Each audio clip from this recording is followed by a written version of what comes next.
As many of you know, a new StarCraft 2 patch came out very recently. With a new patch usually comes complaints. Some people are happy, but a lot of people are unhappy about the changes that were implemented very recently. But what you guys might not know is that Blizzard actually had a follow-up patch that they wanted to implement. They ended up scrapping it, but luckily for us, I happened to get an exclusive sneak peek at what these patch notes actually looked like. So in this video, I'm going to go over those patch notes. Are they real? Are they fake? Why don't you guys let me know what you think? It looks like there's a leak for the new patch that's coming up, guys. Should I read this? I actually have a leak for the new patch, guys. Should I show it on stream and just get in trouble? Read it? Yeah, show it. All right, here we go. All right, guys.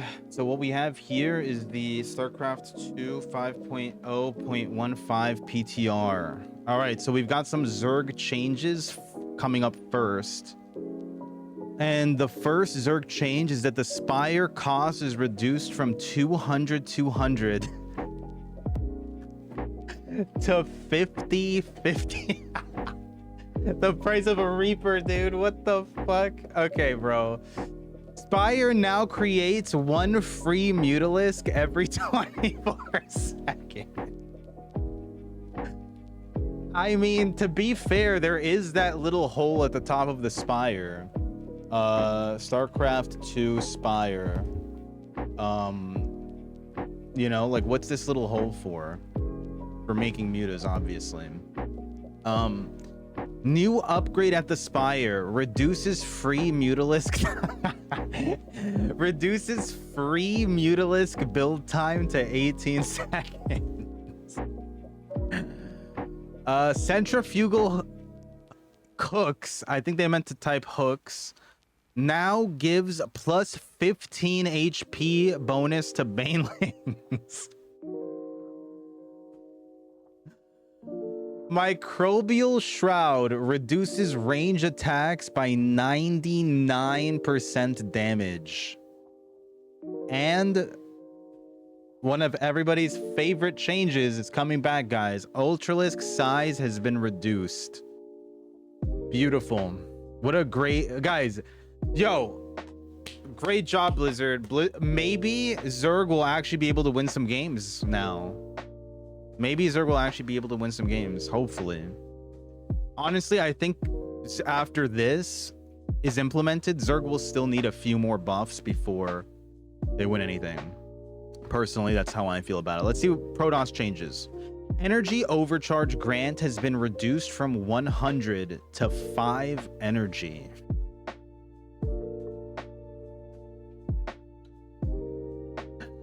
Energy Overcharge cooldown reduced from 60 seconds to 3 seconds. I mean, it still costs 50 energy though, right? So it's pretty bad. That's a weird change. I don't really know if I like that one. Mothership HP has been reduced from 350 to 50.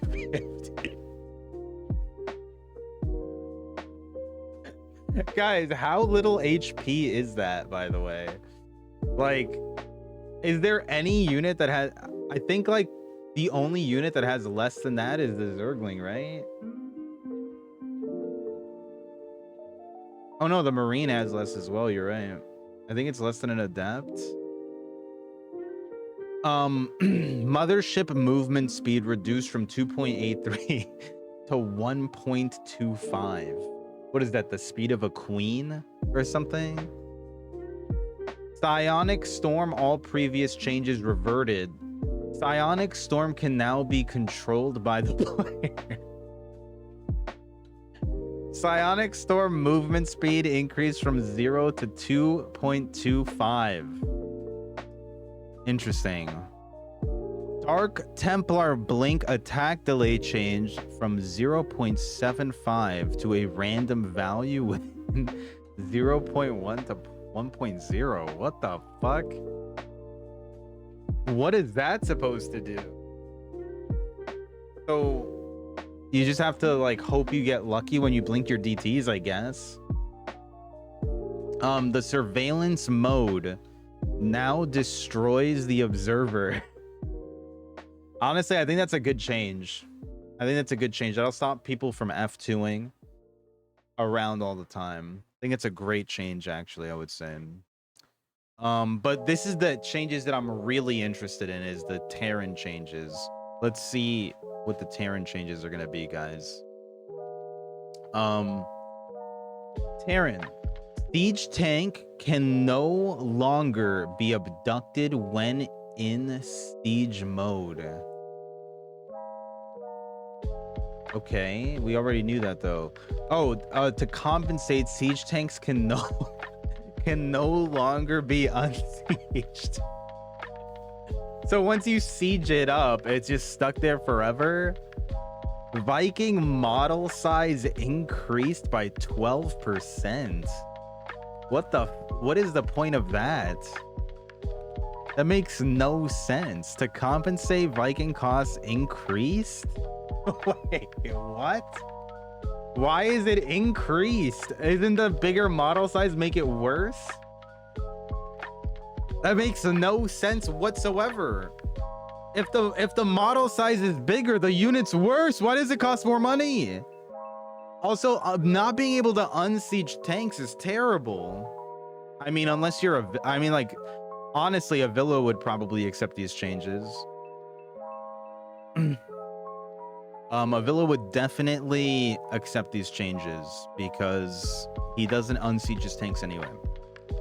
The Liberator site has been removed.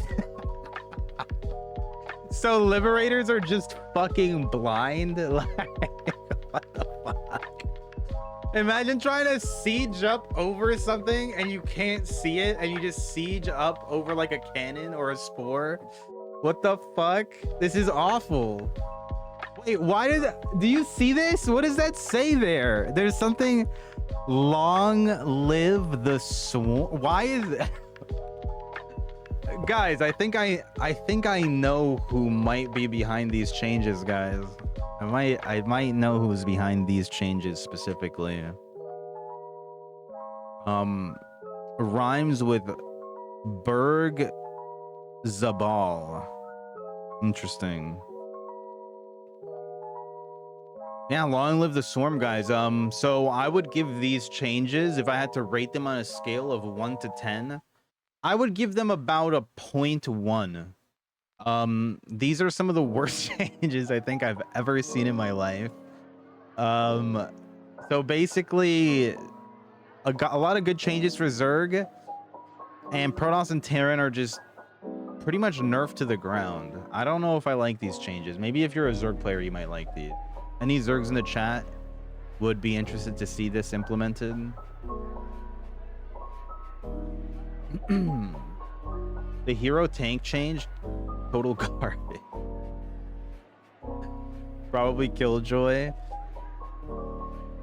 Nah, still not Zergs. Yeah, Zerg probably still won't be able to win any games against Protoss, let's be honest, because of the storm change. The storm change is actually kind of crazy. Think about it. Being able to control storm after you cast it is crazy.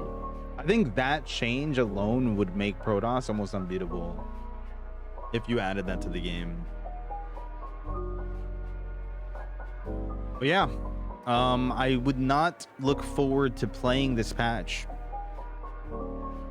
In fact, if I ever played this patch, I'd probably have nightmares about it for the rest of my life.